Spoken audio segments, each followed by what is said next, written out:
Hey guys, and welcome to the first episode of the Ashley Diaries. I want to talk a little bit about how this came to me before we get into today's episode. This came to me while I was sitting at my desk at work yesterday. Yesterday it came to me and I was so excited about this idea that I immediately came home, started writing down a bunch of notes, and here we are this morning at 7:30 a.m. filming the first episode. Because it's one of those things that I feel like is so necessary in today's world. I feel like it's so hard nowadays to see what's real and what's fake, and I just want to have a time where we can sit, we can chat.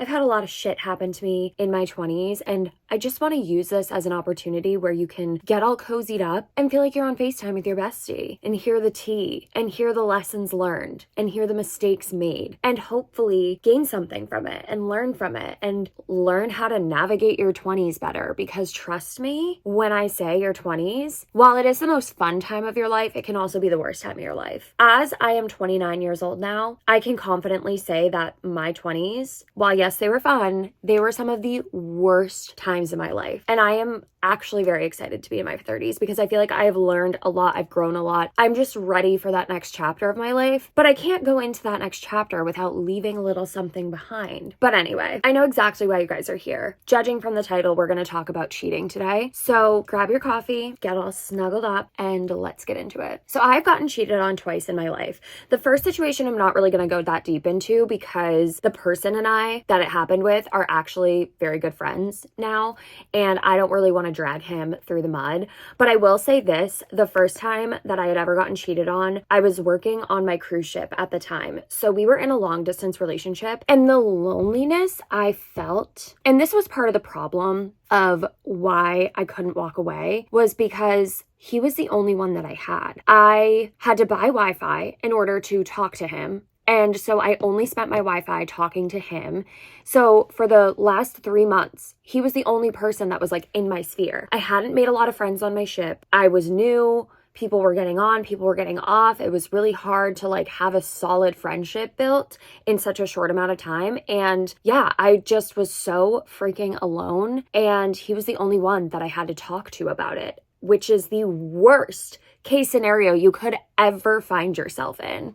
Now, the second time I got cheated on, we're going to give you all the tea because I owe this man nothing and I really don't care what he thinks about me. So here it is from start to finish. Typical run-of-the-mill situation. I was staying over one night at his place and I just got that gut feeling. You know that gut feeling where you just know something is awry. And more oftentimes than not, we are correct. Always trust your gut. I don't care what anybody says. Always trust your gut. It's always right. So I woke up. I'd gotten that gut feeling and I did it. I went through his phone.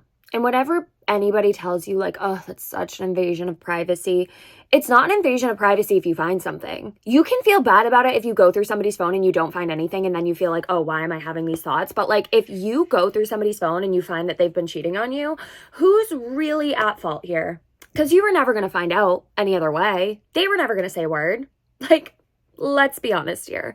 So I take his phone to the bathroom and I open it up and there it is. Multiple women that he has been texting. Literally things that hurt me so badly because it wasn't even just like, let me put it into perspective here. One of the girls he was texting about coming over to his house and like watching Christmas movies and looking at his Christmas tree that he had just decorated. That one hurt me solely for the fact that I had begged that man for us to get a Christmas tree and I wanted to like decorate it together and watch Christmas movies, and he was fighting me on it so bad. And I was like, okay, so you can't do that with me, who's your girlfriend, but you could do that with some random girl. That is the shit that's so hurtful. It's like the cheating, yes, obviously, but at the time there was no solid proof that he had hooked up with any of these women at all. I didn't see anything. It was mostly him just like trying to get them to come over, multiple different women. He was also talking to his ex and basically saying that he still loved her and all these things. And when he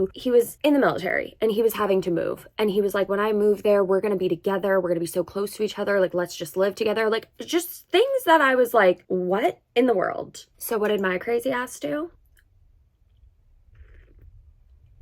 Glad you asked. I took all of their phone numbers and I looked them all up on Instagram and I messaged every single one of those girls and I was like, hey girl, you know the message. So I actually ended up hearing back from a few of them, and shockingly, one of them lived in my apartment complex, and she messaged me back and she was like, oh my gosh, I'm so sorry. Let me come over to your apartment and we can talk about this. And I was like, come on over, girl. Stranger I've never met in my life.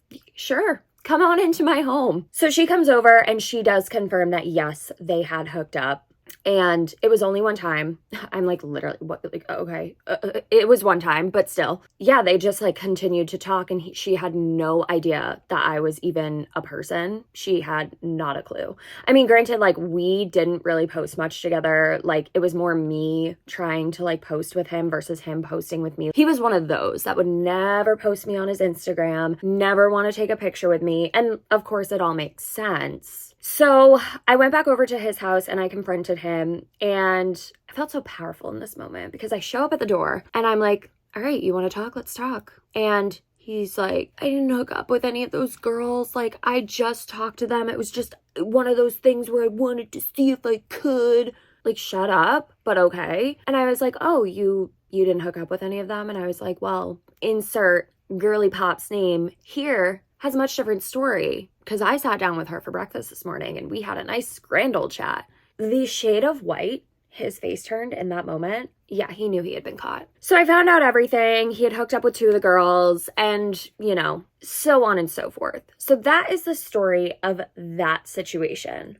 But here's the thing. I guarantee half of you clicked on this because you thought that I was going to tell you some nice little story of how not to get cheated on. The mistakes that I made that led me to getting cheated on. That doesn't fucking exist. I'm going to tell you that right now. And who's ever writing things like that, immediate jail, immediate prison. There is absolutely nothing that you can do to keep you from getting cheated on. When somebody is unfaithful to you, it has absolutely nothing to do with you and everything to do with them. Their insecurities, their faults, their feelings about themselves. Like they are going to do that from day one. If they have the insecurities that it takes to cheat on somebody, they're going to do that from day one. And there's nothing that you can do to stop it. You can't bend the will of other people. You can't force them to make certain decisions. They're going to make them no matter how great you are. And that's the bottom line. So the mistakes that I'm going to talk about today are the mistakes that I made after the fact, after I found out they had cheated on me, and looking back what I would have done so differently if I could go back and shake myself to not make these mistakes. Mistake number one, I stayed both times that I had gotten cheated on. I stayed with the person. Why, you might ask? Well, here's the thing. I don't know how many of you have been cheated on, but there is this overwhelming sense of needing to prove yourself to the person that wronged you. It happens and you immediately think that there's something wrong with you and that all of a sudden you need to prove yourself to them. You need to show them that they made a mistake, that you're so much better than how they treated you. Again, I completely understand that because that's how I felt in that time, but it really does go back to the fact that you can't change a person's behavior. You can't make them act a certain way or feel a certain way about you. And as many times as they're going to sit there and apologize and whatnot, it's going to drastically change the entire course of your relationship. Trust is a massive thing in a relationship. We've all been told that. And for lack of a better phrase, you can't build a house on a cracked foundation. And trust is a huge part of that foundation that you build a relationship on top of. So if you are spending so much of your time trying to rebuild the trust in the relationship, there's other things, other important key aspects of a relationship that vanish from the relationship altogether. Having fun together, going places together, exciting new adventures, and feeling safe and feeling secure. You can't have any of that if you don't have trust in the relationship. And that's what I didn't realize at the time when I had stayed with these people, is that for the next however long I stayed with them, it was going to be a battle every single day to wake up and look at that person and not forget what they had done to me. Mistake number two, I told way too many people what was going down. First time, not so much. I felt really ashamed and I just kind of holed myself up and didn't really talk about it much. But the second time, your girl turned into the town fucking crier and I was out there blasting this man to absolutely everybody. So when I stayed with him, people were like, what's going through your brain, girl? Like, didn't you hate him 2 days ago and like literally want to burn his house down? So I don't really get what's going on here. I looked like such a fool for staying with the man that I just dragged through the mud. So my advice here would be to take your time to digest what has happened to you. I'm not saying don't talk to anybody about it. Talk to a couple friends that you genuinely really trust and you know would never judge you in a situation like that, and then go from there and figure out really internally what you want to do. I'm a Scorpio, so I'm big on revenge. And so when something like that happens to me, or when that happened to me, I immediately went from 0 to vengeful in the matter of a minute and a half. I was out there trying to tell everybody my side of the story, and the worst part of it was half the people found out didn't even take my side. We're like, it's really screwed up that you went through his phone. And I felt like an even bigger idiot. In reality, this man was cheating on me, but I looked like the bad person because I'd gone through his phone and invaded his privacy. So really just take your time to digest what has happened. Like I said, talk to a couple of friends about it, write, journal, really just get your ideas down on paper and figure out what you want to do moving forward. Because if you want to stay with that person, more power to you. If you guys can make it work, send me a guide, because I could not do that for myself. But I'm not saying that's not the end goal for everybody. And if that's what you want, if you want to give that person another chance and you want to explore that option, just make sure you haven't, talked a bunch of shit before you go ahead and do that. And here's my last piece of advice for you guys. For the love of God, do not get into another relationship immediately after this happens. Take it from somebody who always found that getting into another relationship after a bad one or a bad breakup was like the only solution. So false. The problem is when somebody cheats on you, it really does take away your self-confidence completely. And it's such an unfortunate thing that happens because, again, it has nothing to do with you, but you just feel so bad about yourself and your self-confidence is just ripped from you. And that stuff takes time to build back. And if you're not taking that time, I can tell you right now from experience, your next relationship is just going to be a projection of all the things that went wrong in your previous relationship. I would take what had happened in a previous relationship and I would project all of those insecurities onto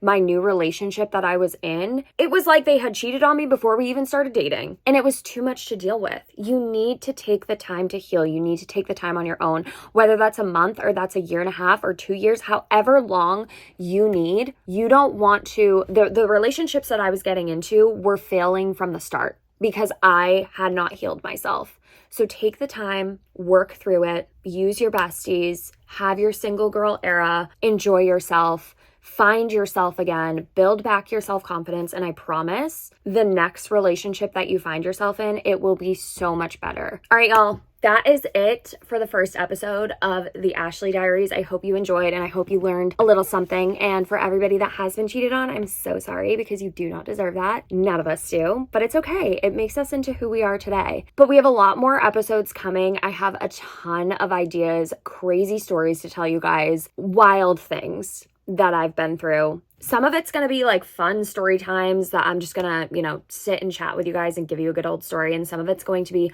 heartbreaking situations and lessons learned and just how to navigate your 20s, because that's important. And your 20s is a crazy time and you need like a big sister to just help you on the journey. So here I am. But I hope you guys enjoyed and I will see you next week.